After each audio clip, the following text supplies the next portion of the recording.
Hey there, gang. It has been a hot second, maybe even two, but I'm back. You're back. The comic books are back. Everything is back, better than ever. at least as good as it ever was, if nothing else. But we're going to take a look at some comic books this time out. Some old 1950s EC comics, so that'll be different. So if you like comic books, stick around. We're going to have some fun.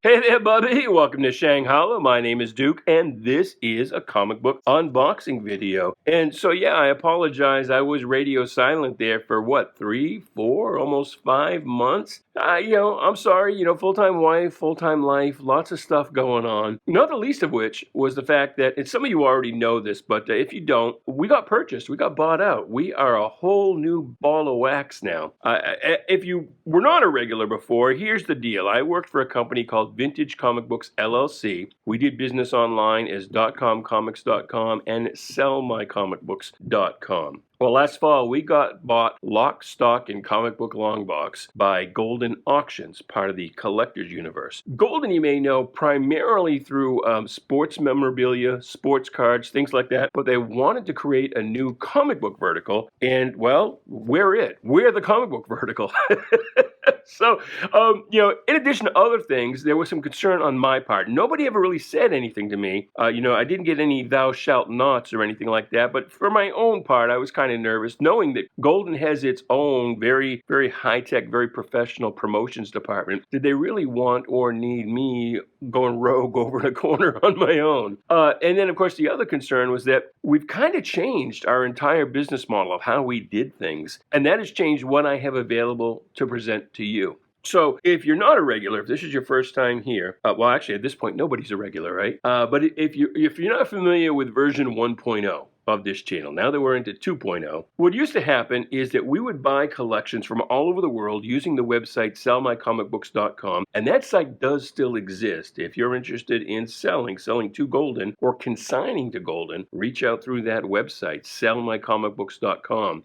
But before we would buy collections, they would get sorted into different sales streams. Rather, they would go to CGC or get sold on eBay, or we would do live auctions on the Whatnot app. And what I would unbox here would be the books that had been parceled out to be sold as what we called raw singles. And the fun part of the thing was that I would never have any idea what was in that box. It was the owner of the company, one of the co-owners actually, who would divvy those things up. And so it was as much a surprise for me as it was for you.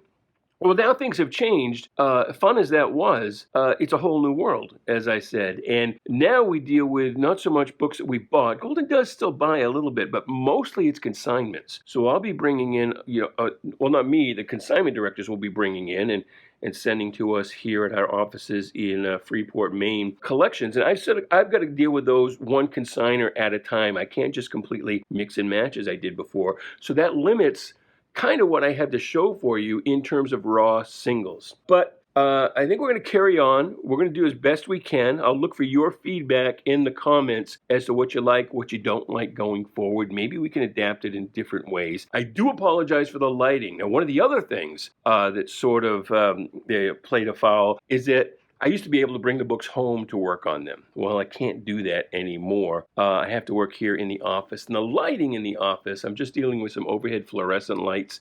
It's not that fantastic. So we'll have to see if we can resolve that as well. But let me know in the comments, what you think of the sound, the lighting, the product, what we've got to deal with. Me, I'm the same old me, so you can make your comments and your suggestions, but I'm an old dog. I'm not learning many new tricks at this point. So, have at it. But pretty much I am what I am going to be. That said, let's get right into it. This is mostly a consignment of EC comics. So I thought that would be a good, fun thing to look at. There's no chaff in here. It's kind of all wheat, or at least I think it is. So let's break this out. We'll break out the first little bit here and see what we've got. And maybe you haven't seen Mad Magazine when it was still a comic book, before it was a magazine. So let's bring out the first little stack here. Can we see that all on one screen? Whoops. I just hit the tripod with my fat belly. Like I said, Some things never change. All of these books will go into, well, now here's the thing. Let me amend that. Not all of these books are necessarily bound for future auctions, at least not right away. Because now, one of the things, instead of having everything sorted to as raw singles that are going to be sold on eBay, they're coming in to me and I'm dealing with the whole consignment. So I get to decide. I've got the power. I've got the power. Bump, bump, bump, bump, bump.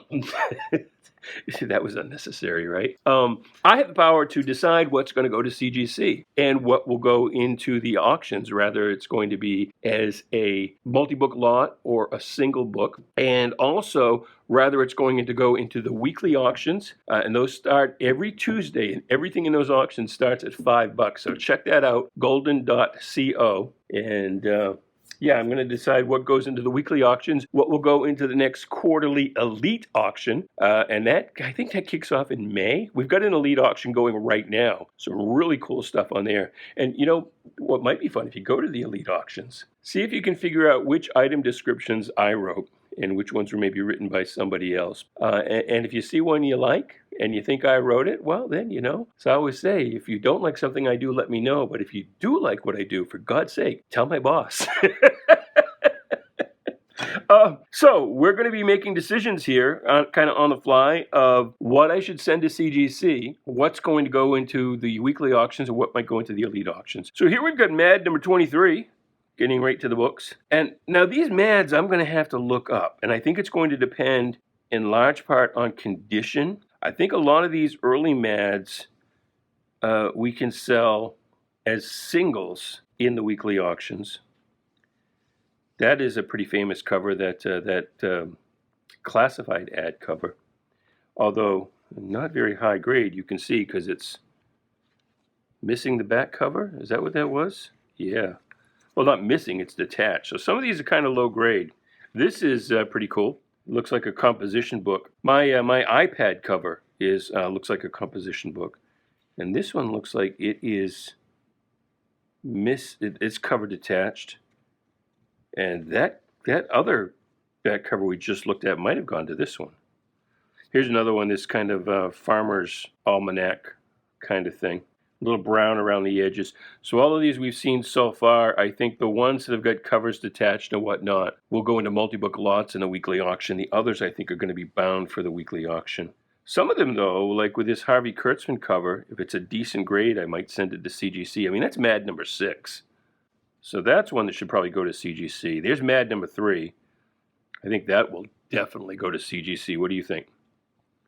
And then depending on what grade it gets when it comes back will determine whether it goes into a weekly or the elite auction. This is a famous cover. Humor in a Jugular Vein. Harvey Kurtzman.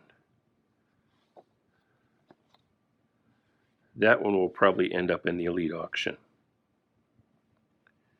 But yeah, I think these low single-digit numbers, if they're graded maybe 5 or more, 4, 5, 5. This is another very famous cover. That's fantastic. I love that.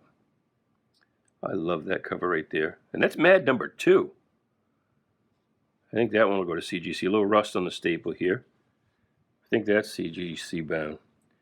Yeah, I think if they're like a 5 or more, I'll send them to CGC, and then depending what grade they come back at. I say 5 or more, my determination of a 5 or more. You never know what CGC is going to do. And I have seen some stuff lately that I've tried to convince the bosses that, because they do grading with Golden, the company itself grades baseball cards, and I've tried to convince them that they have the expertise, which is to say they have me, that we should start, grading with Golden for comic books. Because I think, and let me know in the comments below what you think, what your dealings have been lately, but I do think that there is an opportunity to jump in there and compete with CGC. I know CBCS doesn't, have much of a reputation. What was the other one? PBX, I think. Is that right? I think maybe I'm getting that wrong. And they recently sold to somebody. But CGC stuff is coming back, and I'll look at it, and I'm like, look at all that spine wear. There's no way that's like a 9.6, 9.2. No way, So I think there's some room. Of course, the other thing, too, is a lot of people don't care. Like, even if it is a low grade, if it comes back with a high grade, they're happy. Oh, look, we got 2 of that one. I know what this writing here is all about. So, yeah. So far, nobody's taken me up on it. Nobody thinks it's quite as good an idea as I think it is for us to get into grading with Golden for comic books. Look, we got 2 of those. But we'll see. We'll see. But like I said, CGC has been kind of all over the place. But depending on what things come back as would determine, I think, whether it goes into a weekly or an elite if I send it to CGC. Some I won't send to CGC, like this cover here is a little rough, a little soiled. We clean and press before we send to CGC, but that's one that's going to be hard to clean. Oh, look at this. Piracy, number 2. That's cool. And a pretty heavy rust on the bottom staple here. These ones with the really rusty staples, probably not going to send those off unless it's like a number 1. I don't know if we've got a Piracy 1 here. Here's Humbug. Humbug number September 57. This one's a little narrow. The Humbugs are a little narrower. Kind of like, I wonder if this was printed at Eastern Color Press. For a long time, the Eastern Color books and the Marvel books in the late 40s, early 50s, printed by Eastern Color Press, were narrower than most. Welcome to the Queen. Another Humbug. Some more Humbugs. That almost looks like Ebenezer Scrooge Humbug. That one's quite appropriate, isn't it? The end of the world is coming. Oh no. Look at this. Frontline Combat number 9. Sweet. Special issues, Civil War. Hey, there's a Civil War brewing right now, isn't there? A lot of people talking about a, quote unquote, peaceful divorce between the red and the blue states. Don't know if that'll happen. Here's an issue of Panic, Comic Book Confidential. Got Superman, Dick Tracy, Smiling Jack, Walter Winchell. Here's another Panic, Handle with Care. What number is this? I can't see. Is it number 10? I'm not sure. Wheaties, Breakfast of Chimpanzees. Some of these, now this is missing the back cover, so this is obviously going to go into a multi-book lot. Not missing, but it's got a complete spine split. There's another famous cover, but pretty heavy rust here. Actually, that's not rust on the staple. That is rust that has come off of some other staple, a book that was sitting on top of this, and the rust transferred, because your staple's over here. But that's obviously from a staple. We might be able to clean that up a little bit, press it, make it a little decent, but we don't replace staples. So there's not really a lot we can do there. A lot of people don't realize you can replace a staple without changing the grade. You'll have to get your Overstreet guide to check me on this, but I think it's up to a 5 maybe. You can replace the staple. And then it's above a certain grade, you can replace the staple without affecting the grade as long as you use vintage staples. Now, where you get, 1950s, 1960s staples, I couldn't tell you. Maybe on eBay, I don't know. But I forget what the grade is. It's fairly high, though. It's higher than you would think. And then it's really only up into the 9s that it's cast to be the original staple. That's a nice cover. The Bernie Kingston cover here, number 6 to Piracy. Ace is High. So these are the New Direction titles after the Comics Code Authority came along and pretty much put EC out of business, or tried awful hard to do it anyway. Piracy number 5. These are great covers. If I was a comic book publisher, I would totally bring back, well, if not piracy, but a pirate comic book. I think that would be awesome. Hey, we saw 2 of these already, so there's another one. With that same mark there. Is that on the original cover? I don't think it is. Ooh, now we're getting into the good stuff, right? Tales from the Crypt number 43. Nice Jack Davis cover. I think it was Jack Davis that did that baseball cover we saw earlier. Shock Suspense Stories. Joltin' Tales of Tension in the EC tradition. Oh my. Crime Suspense Stories. What's he going to do with that knife, do you suppose? There's a very famous cover. I believe that's, was this used in Seduction of the Innocent, or was it used in the Keyhoffer Senate investigation into juvenile delinquency? I think it was. Valor. Valor's a good title. Wally Wood on the art here. This one's got some moisture wrinkling. You probably can't see it on the camera, but there's a lot of, it's called cockling, that kind of wrinkling from moisture. So if you send something to ECG, I'm trying to say EC and CGC at the same time. If you send something to EC and the grader notes come back cockling, they're not calling you a small dick. Although you may well be, I don't know. But no, that is a term for it, and it's here too. Again, I don't know how well you can see it, but cockling is the word for that kind of moisture wrinkling. Here's another nice one. These marks up here are, I believe, arrival dates. That would have been done at the retail level. So that's actually not as much a mark on the grading as you might think, because you couldn't buy it without that. That would have been done, by the retailer. Extra. Nice little journalism book, some heavy rust in that bottom staple. Oh, wow. Look at this. Human Torch. So,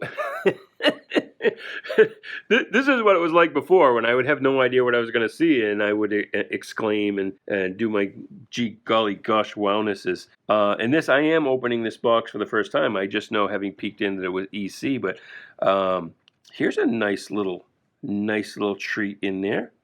Human Torch number 26. She's pretty hideous to look at. That's no femme fatale.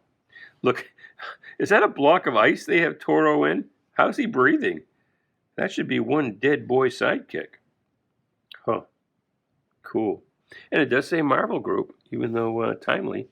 It feels a little thin. I'll have to count the pages on this.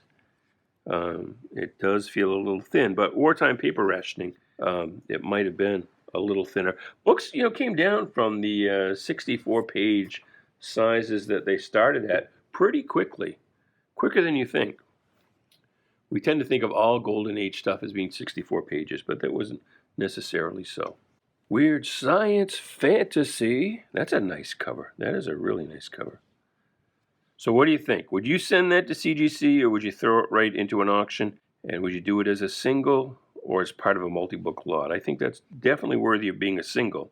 I'm going to have to go to GP Analysis and look up some pricing, but I'm pretty sure that's something I'll send to CGC. That's the CGC book for sure. Look at that. That's a nice looking book right there. Pretty decent. Got to be careful handling it here. These spines are pretty close together. There we go. Oh, look at that. And this right here might even clean up. When we clean and press. And the cleaning, we just use a magic eraser. So if that's actual browning, that might come off. But if that's mostly soiling, that might come off pretty decently. Here's another one. Al Feldstein.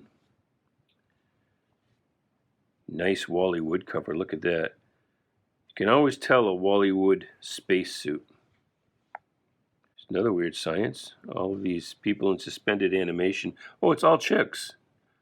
It's all chicks. All scantily clad chicks, too. Wow. Alone in space with 50 frozen dolls. Just waiting to be thawed. Now let's see. Eeny, meeny, miny. There's a dream come true, isn't it? Wow, wow, wow. I feel like that would be a pretty good sci-fi porn movie. Star Wars. So that's the other thing too. Now that I've said that I'm golden, I have to be careful what I say. Sometimes I would get risque before and tell, crappy jokes, but now I've got to be kind of PC. I don't know that I have to be completely woke, but I got to be a little PC. Two-Fisted Annual. That's a nice book. Look how big that is. Can you see that? You look. Look how big it is. Well, some things just can't be fixed. Tell me I have to be a good boy. But, yeah, look at that. That's a nice, cool cover with the Confederate flag. Not that I'm saying Confederate flags are cool, speaking of woke. It's just a nice cover design. Oh, we got something going on here. It's something gross. Stuck to the top right there. Actually, it feels like tape. Some kind of tape action going on. What is this? Is this an EC book? Ogden Whitney. Ogden Whitney, if you don't know, it's like pretty early Ogden Whitney. Ogden Whitney is the fellow who created the Fat Fury. What the hell was his name? Herbie Popnecker. I popped something. Dinner Date with Death, number 2. Huh. I don't think this is an EC book. I'll have to look it up. 1947, though. Back to some of that New Direction stuff. Aces High. Panic. That's definitely some Basil Wolverton right there. That's a nice looking book. I think a lot of this is going to go to CGC. We already saw that cover already. Boom, boom, boom. So yeah, I think most of this will go into the weekly auctions. And again, the auctions start every Tuesday night. And it's different from eBay. The auctions at Golden, everything starts at once and everything ends at once. And there's extended bidding. So they're weekly auctions, but they actually go for like 9 days. Like I said, they start every Tuesday, I think at 8 p.m. Eastern time. And if you have bid at any time, once the auction ends, everybody who's placed a bid can continue bidding. And in theory, the auction could go indefinitely, as long as those people continue to bid every however long they have. If somebody bids an extended bidding, it extends it by another X period of time. So yeah, if you can drop a vanity bid early in the bidding if you want, so you can be part of the, or just say you were part of the extended bidding.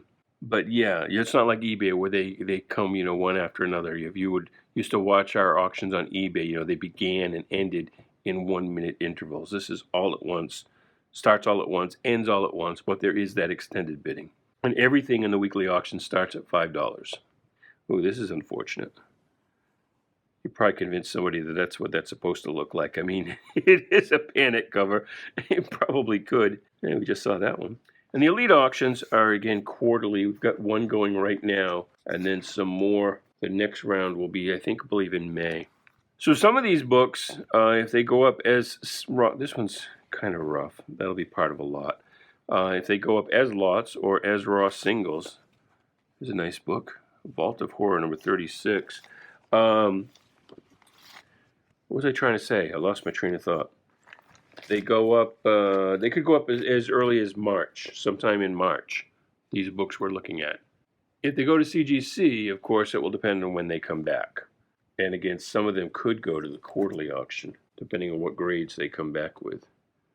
The Elite auction. But I think most of these are lower grades and will end up in the weekly auction. That's a pretty famous cover as well. As is this one. Number 9. Didn't we see a number 9 already? Oh, we have definitely seen this one already. Number 10. Another number 10. It's a real embarrassment of riches here, huh? So number 7. Oh, unfortunate piece out of the cover here. Oh, this one's better. Look at that. That was number 15. No number 1, if you can believe it. There's another famous iconic cover, and there's 2 of them for you.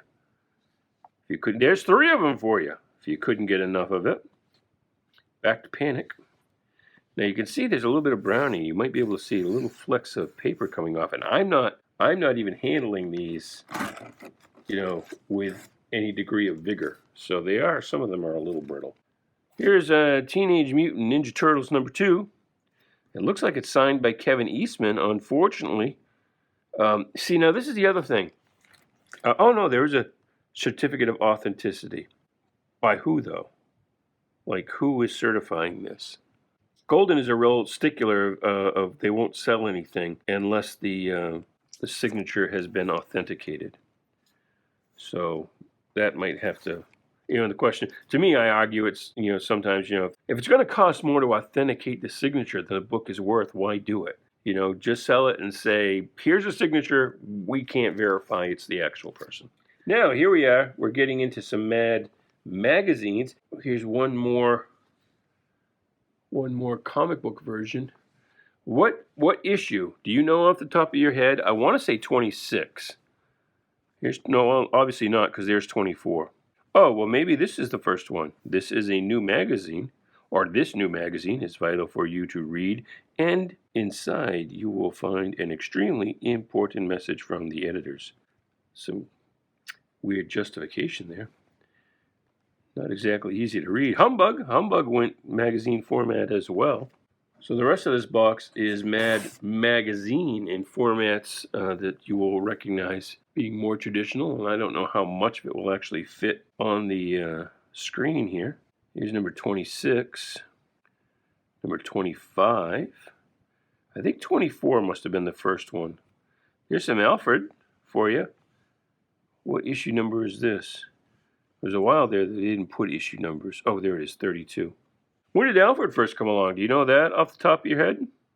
I don't think you can actually get that close to Mount Rushmore. I think that's an artist's interpretation.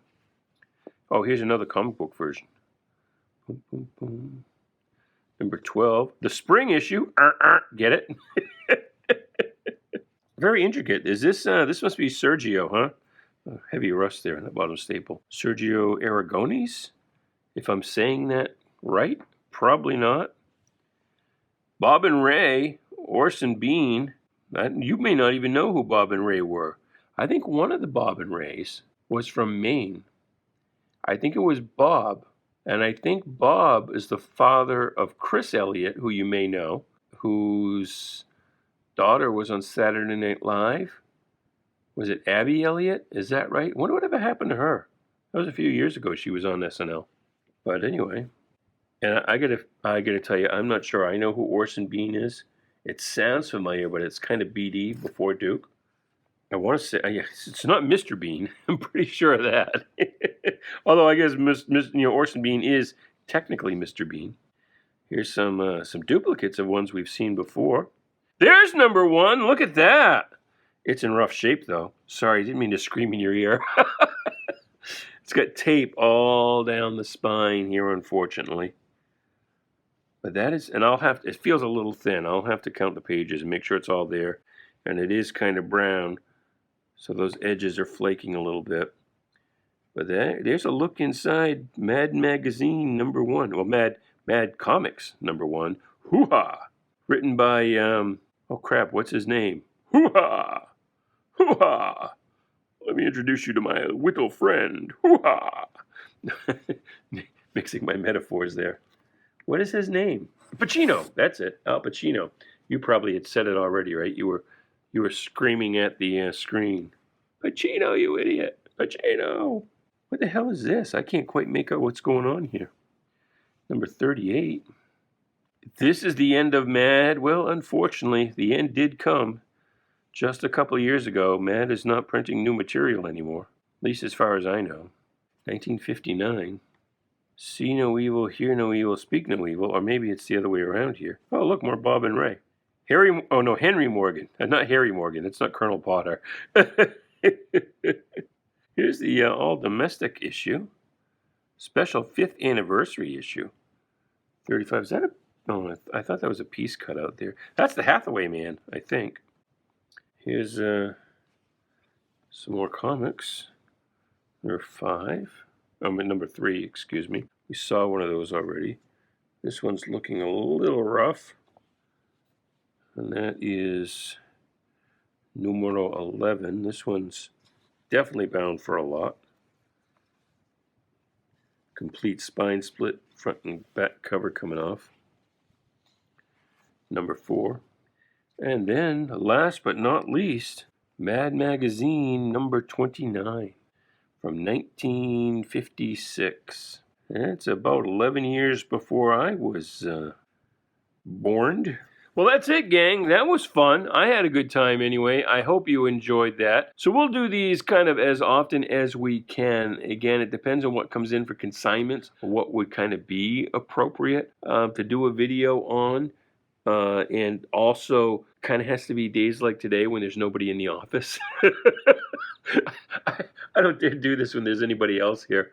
But we'll do some other things on the channel going forward. And we'll have absolutely as much fun as we can have, as they will allow us to have, until they shut us down. Rather, the front office shuts me down or YouTube shuts me down. Somebody wants to shut me down, but I'm glad you're here. And don't forget, by the way, I didn't mention it on the front end, but the Great 1000 Subscriber Giveaway Contest is still a thing. I think we're about 17 subscribers away from 1,000. So please do like, share, subscribe, do all the groovy things. Let your friends know. And once we get to 1,000, I will be giving away a box of comic books where the issue numbers will add up to 1,000. So in order to enter that contest, you need to leave a comment with the secret code word. And you may remember, those of you who were around in the past, that I can't remember why we started on this trip, but booger.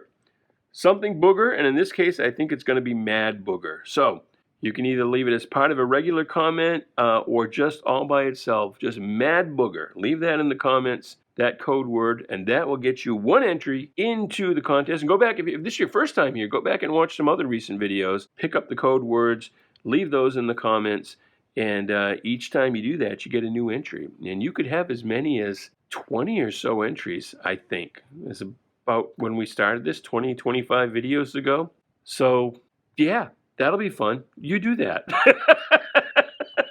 And until then, until next time, goodbye, good luck, and please be good to each other.